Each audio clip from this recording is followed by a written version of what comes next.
another video. In this video, I'll be sharing with you how I got my F1 visa to the US in 3 minutes, okay, and how you can get yours quickly too.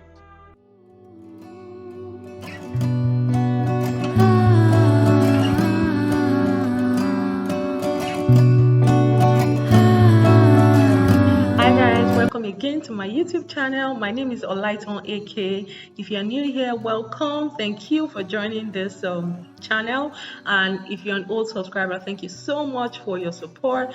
On this channel, I share about how to get into graduate school on scholarships, and I talk about everything you need to get admissions, to get fully funded scholarships, and I also share my journey as a PhD student here in the US.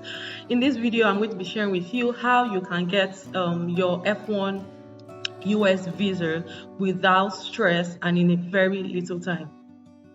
So your visa interview is very important, right? And especially when you're interviewing to get a visa into a country like the United States of America. So I want to believe that before this time you filled the form, okay? So before you go for a visa appointment, there's a form called the DS-160. Okay, you can get that on the embassy's website, okay? And if whatever country you are, you can buy it's a pin or a token, okay, that gives you access to be able to fill the form online and to be able to to book an appointment. So I want to believe you've done this, you've filled the form with correct information, and trust me, I'll also be doing a video on how you can fill the DS-160 online with correct information at some time.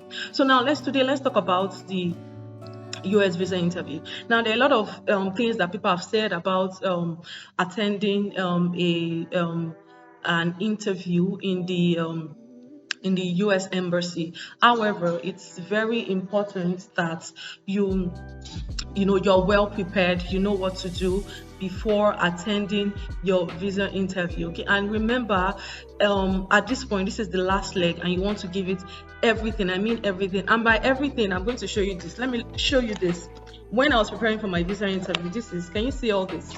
This is all the questions I prepared for, all the videos I watched online. I wrote out all the possible questions and everything. This is it. So that's to tell you that this is very important. You don't want to joke with it, right? And the very interesting thing about the visa interview is that it doesn't take a long time at all, okay? Because the visa officers usually have a high number of people that they attend to every day. So these interviews are always very, very short, okay? They take very short amount of time to complete, right? So the important things I want to explain on how to prepare for this interview is to first to ask yourself whether you are a funded student or you are not a funded student, okay? So this will help you to know the questions to prepare for. So if you're a funded student, for example, if you're a funded student, yes, if you're a funded student, for example, many people say that visas are easier to get for funded students. Yes, that is true to an extent. But at the same time, if you're a funded student, you want to be able to explain what your program is about. For example, you should have an idea, right? The fact that you're being funded doesn't mean you're going to relax and just answer any questions. You want to be able to you want to be sure that you have an understanding of the program you're going to study, where it's located in the US, why you chose that program, right? Everything about it. You want to know everything about that program right before your visa interview. And on the other hand, if you're not a funded student, you want to prepare a lot more, right? You want to prepare a lot more in the sense that you have to prove a lot of things. You have to prove that you're able to pay your tuition, you're able to, take care of your living expense while you're in the US, right? And so this always means that you have, or you take with you, a document, could be your statement of account, that shows how you're going to sponsor or you fund yourself through school. And this also means that a good part of your tuition should have been paid. Okay, so you're not going to appear at the embassy without you're not going to appear at the embassy without any part of your tuition being paid, right? So you want to make sure that a good part of your tuition has already been catered for, and you also have enough money to take care of your living expense, right? And you're able to prove this in in a bank statement that is correct. Okay, you don't want to use documents that are not correct or documents that are illegal. This can be very dangerous to you know to you getting a visa. So you want to make sure that you use documents that are correct for your interview, and you're able to properly articulate how you intend to take care of your expenses while you are in the US. Okay, and a very important way to find out about this is to get in touch with your department or your program way ahead and know how much. Okay, so many schools always have cost for room and board, right? There are many schools always have costs like that. So you want to find out from your program, or you want to check on your program website. This will give you an estimate of what you should have. Okay, so when you have this estimate, I'll advise that you have a little more, just to balance up, and that you're able to prove that you can take care of your studies there. And I also know that some students or some people are being sponsored by families, by maybe their uncles or their parents or some members of their families. You also want to be able to prove that you have a very strong tie with this family member for them to sponsor you through school. You're not just going to show up at the embassy and say that, oh, some uncle, right, is willing to give you $70 million, right? You want to be able to explain how related you are, how your relationship with this particular family member has been, for them to be able to sponsor you, with that amount of money. Right. So that's one. Another thing that I also want you to look at now, that is about whether you're going as a funded student or you're going as a non-funded student. Another thing is about whether you're single or married. Okay, so when you're single, from what I've observed, usually they want to know more about the plans you have after graduation, right? Remember that when you're applying for an F1 visa, you're applying for a non-immigrant visa, right? So they want to know your plans after graduation, how your studies is going to impact your work in your home country and how it's going to impact your country, right? So you want to be able to to articulate this properly, and this means that you have a good plan, or you have a good post-study plan, right?